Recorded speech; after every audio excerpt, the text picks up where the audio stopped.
10 cars that would be awesome if they were rear-wheel drive. Number 1. Audi A6. For years, Audi has been making the A6. It's a mid-range luxury sedan which sits above the A4 and underneath the A8. The A6 does have some serious competition though, the BMW 5 Series and the Mercedes E-Class, which although the A6 does stick its guts at most of these rivals in most of the important places, it doesn't in driving experience. The A6, unlike the 5 Series and E-Class, is front-wheel drive. The front-wheel drive isn't exactly a problem to some people, as in the winter months it's arguably a better alternative. But in terms of drive experience on a nice warm summer's day, it does irritate you slightly that you're not having as much fun as you would in a BMW. Happily, however, the 2-litre diesel-gate infected Audi A6 does come with a manual transmission as an option, which I personally think you have to get. Number 2. Alfa Romeo GTV. When Alfa Romeo announced that GTV was going to be reduced, everyone went ecstatic. They were super excited. 6-speed manual transmission, a beautiful V6, as well as beautiful looks. Of course, Alfa burst everyone's bubbles and made it front-wheel drive. This meant that the Alfa was much more usable, but it simply wasn't the same. Kind of like a Christopher Nolan movie without Michael Caine in it. Happily, however, it still didn't put the Alfa GTV. Happily, however, the Alfa GTV is not a bad car. Jeremy Clarkson said it was one of the greatest cars he drove in 1998, and he's a true Alfa male. It is clear that Alfa had made the best out of a bad situation here, but it's a real pity because the GTV really would have been something else if it was rear-wheel drive. Number 3. Volkswagen New Beetle. When the original Beetle came out, it satisfied hippies and Nazis alike. It was very fun to drive, as well as being practical, efficient, and an all-around quirky car. So it was kind of evident that there's going to be a lot of hype surrounding the New Beetle, which is coming out in the early 2000s. After the original one was finally killed off. The hype was then eventually shot down like every boxing fight ever, right up when Volkswagen announced that it was going to have Golf internals. That meant front-engined, front-wheel drive. The rear-engined, rear-wheel drive fun had been replaced with the front-engined, front-wheel drive normal and dull and all around. It was a bit more practical, but you would really expect the Volkswagen would stick to their roots. It's a real shame.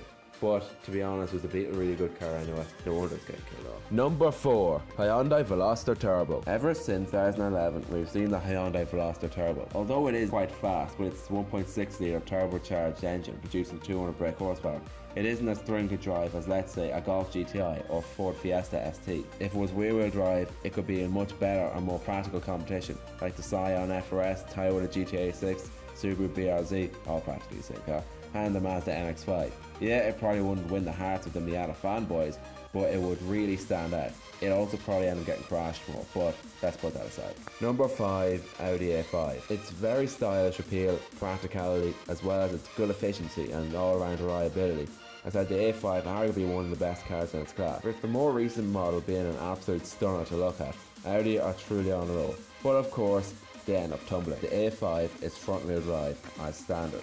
The A5 simply lacks in the driving department, just like its A6 brother. With the coupe layout, it almost makes sense that rear-wheel drive should be an option. Imagine if the RS5 was rear-wheel drive. On the plus side, I do hear that the latest model 2-litre diesel does, and even 2-litre petrol, does come with a 6-speed manual transmission.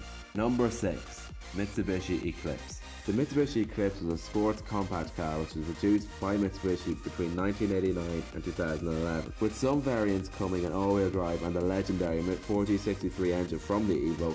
The Eclipse truly was no slouch. Sadly, some of the chosen ones were front-wheel drive. On the plus side, despite being front-wheel drive, the Eclipse is still a fun car in most cases. It has made its name among tuners, racers, cops, Paul Walker fanboys who can't afford Skyline, and practically anyone who knows a thing or two about cars. Number 7. Honda Integra. Renowned for its reliable and very fast VTEC engines, as well as its very strong chassis, the Civic-esque front-wheel drive layout still hasn't put the Integra off and being an understeering piece of crap. The Integra would be a good car made even better for its rear-wheel drive. Number 8. Audi TT. In some countries, the Audi TT is thankfully only available in all-wheel drive.